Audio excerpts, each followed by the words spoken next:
إنما السبيل على الذين يستأذنونك وهم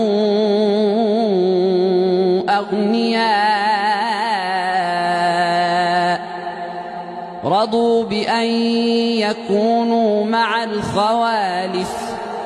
رضوا بأن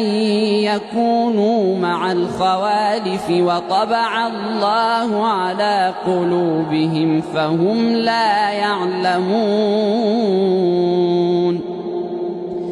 يعتذرون إليكم إذا رجعتم إليهم قل لا تعتذروا لن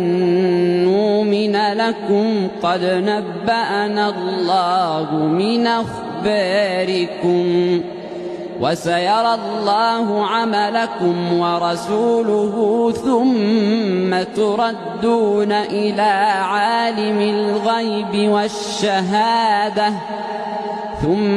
تردون إلى عالم الغيب والشهادة فينبئكم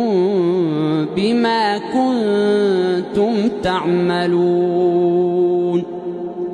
سيحلفون بالله لكم إذا انقلبتم إليهم لتعرضوا عنهم فأعرضوا عنهم إنهم رجس ومأواهم جهنم جزاء بما كانوا يكسبون يحلفون لكم لترضوا عنهم فإن ترضوا عنهم فإن الله لا يرضى عن القوم الفاسقين.